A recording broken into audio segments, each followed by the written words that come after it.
What if I told you that in the midst of the chaos and uncertainty that you are experiencing, there is an exceptional chance for transformation? As the fear of illness, financial ruin, and loss clings to us like a second skin, the world outside has paused, providing us with a rare opportunity to breathe and reflect on the situation. However, what are some ways that we might break free from the never-ending cycle of stress that threatens to submerge us? To what extent are we only observers of our own thoughts, or are we capable of becoming the architects of our own inner rest? I invite you to accompany me on this exhilarating excursion into the depths of our minds, where we will uncover the unfathomable power of consciousness and uncover the secrets of overcoming fear. Be prepared to have everything you thought you understood about your thoughts and feelings called into question. This investigation has the potential to completely transform your life. As we continue on this journey of self-awareness, it is of the utmost importance that we acknowledge the characteristics of our anxieties. On the other side, how can I deal with the fear that I have when I am really terrified of losing all of my money in the stock market, of getting sick, or of losing someone I care about?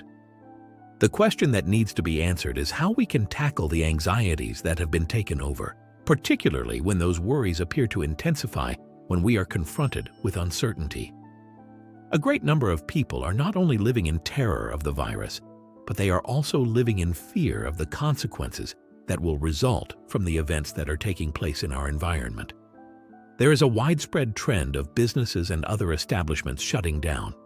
When anything like this does place, it is a highly peculiar occurrence.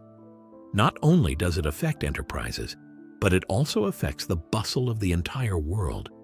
It is similar to a forced shutdown. But how can you get over the ideas that are filled with fear? To put it simply, it calls for a certain degree of awareness. Considering that you are present with us, it is likely that you are aware of that.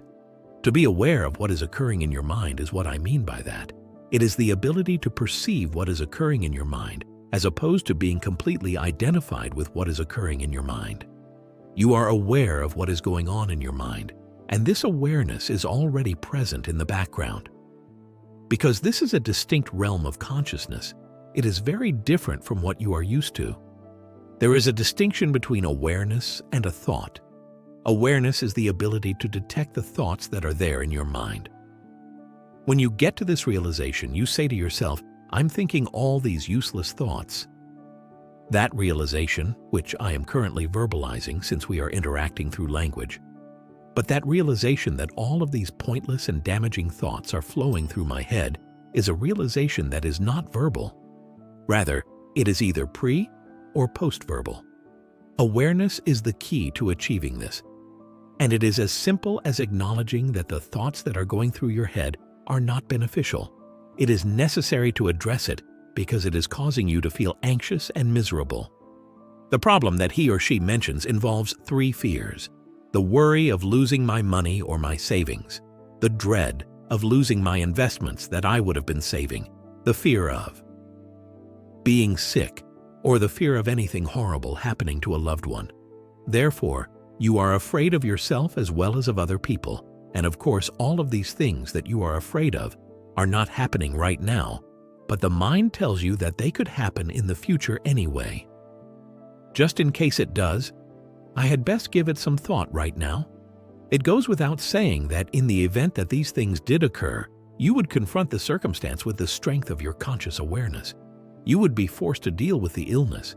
You would be forced to deal with the loss of money, and you would even be forced to deal with the pain of a loved one or the loss of a loved one.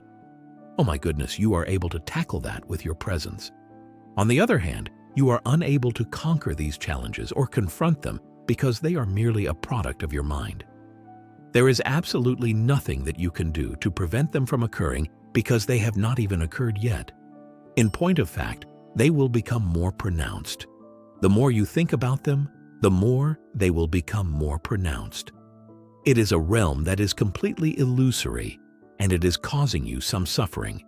Therefore, if there is even a minimal level of awareness, it is possible for you to suddenly become conscious of what it is that you are giving yourself. However, it is possible to state that it is happening to you even though it is not something that you are doing to yourself intentionally. By virtue of the fact that the thoughts in your mind, virtually all of the thoughts, in the absence of awareness happen to you, you become conscious of what is occurring to you. These thoughts are not voluntarily generated by you.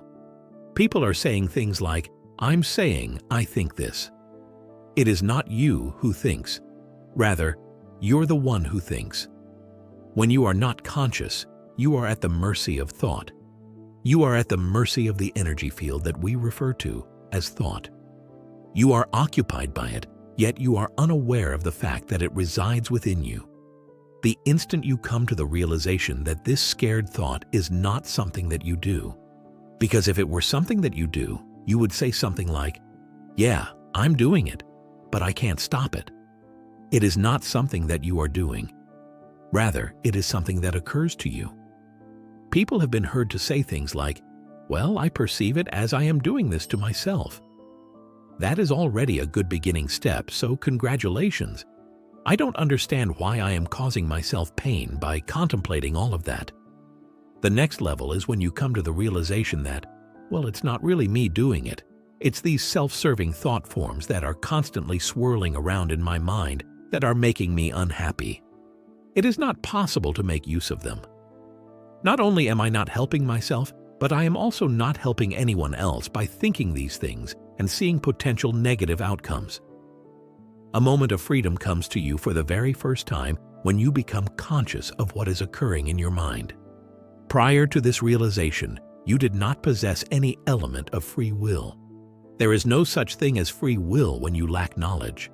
You are fully at the mercy of a mind that has been conditioned. So what exactly do you do? You are aware that the events that have been taking place in your life have no purpose that is beneficial. This is a significant discovery because just before you, there is a notion in your unconscious mind that unless you worry a great deal, you are not in control of your life. There is a common misconception that the more you think about your issues, the more you will need to keep thinking about them in order to keep everything together. You need to be really concerned about the issues that are plaguing the globe. If you do not worry, your life will be shattered into a million pieces. It is without a doubt a fallacy, but this is the fundamental assumption that is being made. The anxious, monotonous, and scary thinking does not want to come to an end.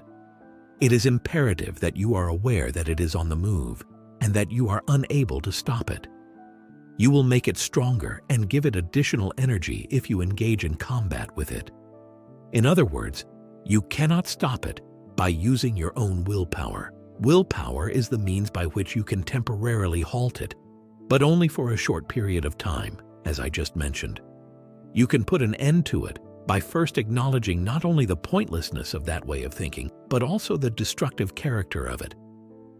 You then start to realize that a significant portion of your misery is caused by the stories that you tell yourself in your head.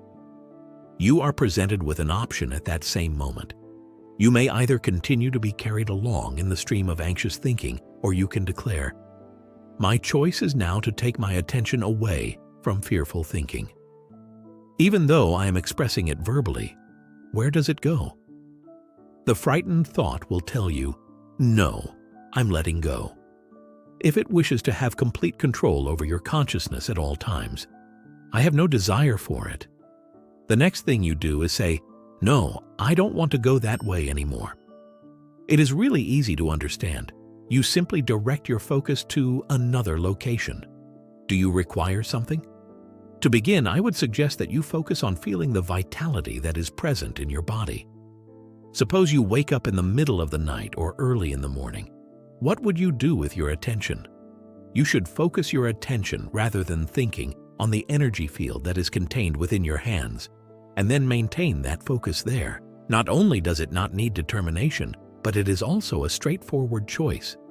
As you move out of your thoughts and into the present moment, you become aware of the inner aliveness that is situated in your hands, which serves as an anchor. Does the energy in your hands seem like it's moving? It is always lovely when I am able to do so. I have been able to sense the energy in my hands for a considerable amount of time. It is consistently new and fresh. It is always something that is fresh and new, which is why I never get tired of talking about it. Of course, it's not just the hands that are affected. By closing your eyes and asking yourself whether your right hand or left hand is still there, you may determine whether or not you are able to sense the energy in your hands. Why do I know that it is present? How could I possibly know that it is there at this same moment? That you recall it being there when you saw it only a few seconds ago is not sufficient evidence that you are aware of it. That would be the same as not being aware that it is present because it could have passed away. You are not moving your hand, and you are simply closing your eyes. How can you be sure that it is present? Even though you are aware that it is present, how does that come about? What exactly is it? Just how do you know that? You are able to sense it, but what exactly is it that you are feeling? You are able to sense the energy that is contained within the hand. Initially, it is quite subtle, so you need to be aware in order to experience it. On the other hand, that alertness is subsequently transferred to your body, which prevents you from thinking. Instantaneously, your hand has a more lifelike sensation than it did before. However, this is just the beginning. You are able to feel both hands at the same time, and then you find that you are also able to feel other parts of your body, such as your feet and legs. After then, you become conscious of an all-encompassing feeling of vitality that permeates the entire energy field of your body. As an additional point of interest, you might also become conscious of your breathing because it is affiliated with the body. To put it another way, you are breathing into the body and the breath is going in and out. Your awareness of your breathing will increase in proportion to the degree to which you become aware of your body. Your awareness of your body will increase in proportion to the degree to which you become conscious of your breathing. Doesn't that place have a lovely sense of vitality? In addition, what happened to the activities in your mind? Due to the fact that it is impossible to be conscious of the inner body and think at the same time, it has subsided almost entirely or entirely. There is a possibility that a few fragments will come to mind, but not a continuous stream of thought. Due to the fact that your focus and consciousness have moved away from the conceptualizing mind and into the inner body, this is not feasible under any circumstances. In order to successfully navigate the currents of dread and uncertainty, it is vital to acknowledge the power that awareness possesses in reshaping the mental environment that we are experiencing. The practice of embracing the silence that exists within us can bring about significant realizations and a revitalized sense of freedom. You have the ability to change your focus and restore your peace of mind. Keep in mind that the thoughts that are trying to exert influence over you are nothing more than illusions. If you are interested in continuing your education and gaining a deeper understanding of how to make the most of this transforming trip, you should subscribe to get new videos that will direct you further along this path of self-discovery.